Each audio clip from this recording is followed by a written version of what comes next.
আসসালামু আলাইকুম। এটিএন বাংলা সংবাদে সবাইকে স্বাগত জানাচ্ছি। ফাতিহা শাফি।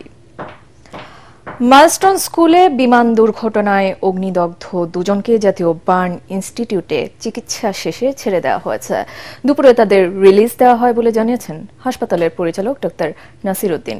এর আগে সকালে চিকিৎসারত অবস্থায় শিক্ষার্থী জারিফ ফারহান ও স্কুলের আয়া মাসুমা শেষ নিঃশ্বাস ত্যাগ করেন। এ নিয়ে মোট ৩৫ জন মারা গেল মাইলস্টোন স্কুলে বিমান বিধ্বস্তের ঘটনায়। এই দুজনের লাশ পরিবারের কাছে হস্তান্তর করা হয়েছে। এখনও জাতীয় বার্ন ইনস্টিটিউটে ভর্তি রয়েছে ৩৬ জন। এর মধ্যে কয়েকজন শিক্ষার্থীর অবস্থা সংকটাপন্ন বলে জানান চিকিৎসকরা। গুরুতর দগ্ধদের যৌথভাবে চিকিৎসা দিচ্ছেন চীন, ভারত ও সিঙ্গাপুরের বিশেষজ্ঞ চিকিৎসকরা।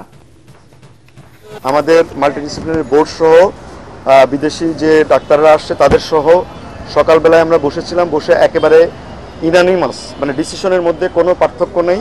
আমরা ডিসিশনগুলো নিয়েছি, ডিসিশনগুলো নেওয়ার পরে আমরা আসলে আমাদের কার্যক্রমগুলো শুরু করেছি। খারাপ খবরের সাথে একটা ভালো খবর আমরা বলি, আজকে আমরা 2 জন রোগীকে ডিসচার্জের ডিসিশন হয়ে গেছে।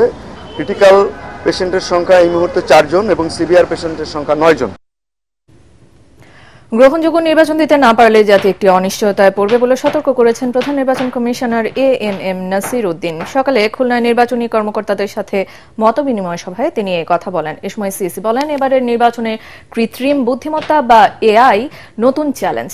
এটি আধুনিক হুমকি যা অস্ত্রের চেয়েও ভয়াবহ। নির্বাচনকে প্রভাবিত করতে যে কোনো ধরনের প্রযুক্তি নির্ভর হস্তক্ষেপ ঠেকাতে কমিশন সতর্ক রয়েছে বলেও জানান তিনি। নির্বাচনের প্রতি আস্থা হারিয়ে ফেলা জনগণকে ভোট কেন্দ্রে ফিরিয়ে আনা নির্বাচন কমিশনের প্রধান চ্যালেঞ্জ বলেও মনে করেন প্রধান নির্বাচন কমিশনার। সভায় খুলনা অঞ্চলের সকল জেলা ও উপজেলা নির্বাচন কর্মকর্তারা উপস্থিত ছিলেন। আমরা তো কোনো দলীয় সরকারের অধীনে নাই, আমরা একটা নিরপেক্ষ ইন্টারিম গভর্নমেন্টের আন্ডারে ইয়েতে ইলেকশনটা করব, কারণ আমাদের উপরে কোনো দলীয় দৃষ্টিভঙ্গি আমাদের মধ্যে নাই। আমরা সুতরাং আমরা একদম ফেয়ারলি এটা করব। এখন মানুষ তো আগ্রহ হারিয়ে ফেলেছিল, কারণ জানে যে আমি গেলেও যাই হবে, না গেলেও তাই হবে। সবচেয়ে বড় চ্যালেঞ্জ হচ্ছে এখন মানুষের যে আস্থা ফিরিয়ে আনা নির্বাচন ব্যবস্থা, নির্বাচন কমিশন, নির্বাচন ব্যবস্থার উপরে মানুষের যে আস্থা ফিরিয়ে আনা, এটা একটা বড় চ্যালেঞ্জ আমাদের জন্য। জুলাই গণ অভ্যুত্থানের অনেক মামলায় উদ্দেশ্যমূলকভাবে আসামি করায় তদন্ত কাজ বিলম্বিত হচ্ছে বলে জানিয়েছেন স্বরাষ্ট্র উপদেষ্টা জাহাঙ্গীর আলম চৌধুরী।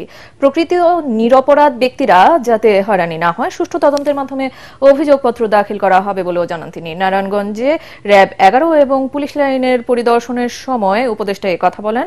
এ সময় তিনি জানান, আগামী নির্বাচন সুষ্ঠুভাবে সম্পন্ন করতে গণ অভ্যুত্থানে লুট হওয়া সকল অস্ত্র সহ সারা দেশে অবৈধ অস্ত্র উদ্ধারে আইনশৃঙ্খলা বাহিনী তৎপর রয়েছে। একটা হত্যা মামলায় হয়তো 20 জন আসামি হওয়া দরকার ছিল, আপনারা ওখানে 200 আসামি দিয়ে ফেলছেন। এখন এই জন্য ইনভেস্টিগেশনের সময় বেশি লেগে যায়। তা আপনারই কিন্তু আমাদের সবসময় বলছেন যেন নিরাপদ ব্যক্তি যেন কোনো অবস্থায় শাস্তির আওতায় না আসে। এই জন্য আমাদের কিন্তু এটা আরো বেশি ভাবে দেখতে হয়। অনেকে নিজেদের স্বার্থ সিদ্ধির জন্য অনেকে কিন্তু কিছু নিরীহ লোকের নাম দিয়ে দিছে, এই জন্য কিন্তু সময়টা বেশি লেগে যায়।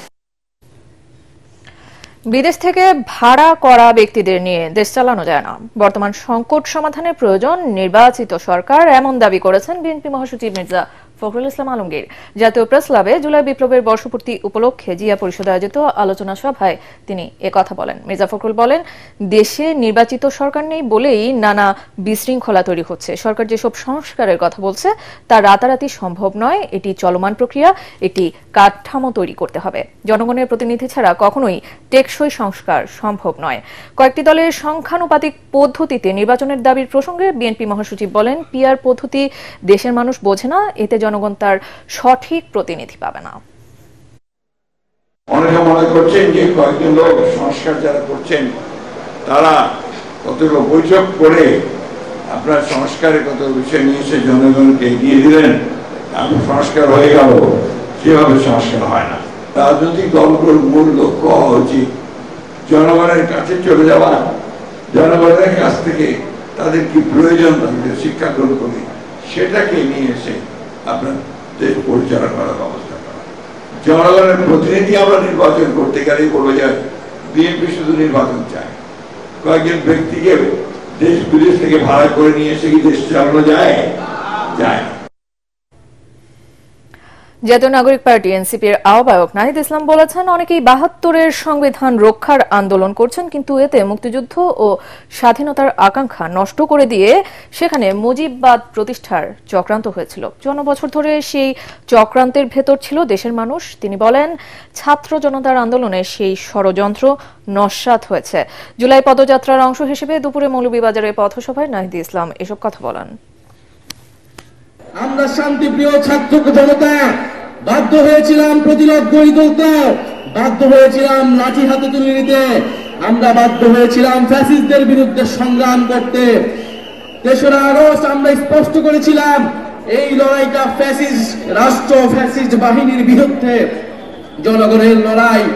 সেই লড়াইয়ে জনগণের পক্ষে যারা ছিল তারা বাংলাদেশের স্বাধীনতার জন্য, মুক্তির জন্য লড়াই করেছিল।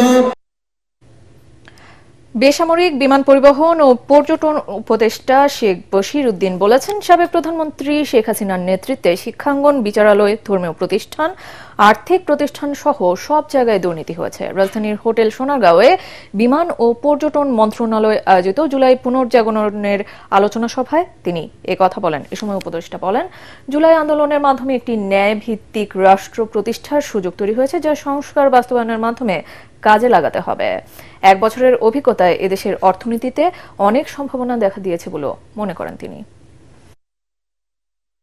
জুলাইয়ের প্রেক্ষাপটটা কি ছিল? প্রেক্ষাপটটা ছিল সামগ্রিক দুর্বৃত্তায়নের প্রতি না বলা। যে এক পিচাসিনীর নেতৃত্বে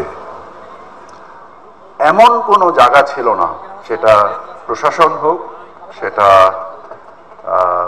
আমাদের পেশাজীবী সংগঠন হোক, আমাদের শিক্ষালয় হোক, আমাদের বিচারালয় হোক, সর্বোপরি ধর্মীয় প্রতিষ্ঠানগুলোকে সামগ্রিকভাবে একটা দুর্বৃত্তায়ন করা হয়েছিল। পরবর্তী সংবাদ দেখার আমন্ত্রণ জানিয়ে এখনকার মতো শেষ করছি। এটিএন বাংলা সংবাদ ইউটিউবে দেখতে ব্রাউজ করুন, youtube/ATN বাংলা নিউজ। ধন্যবাদ।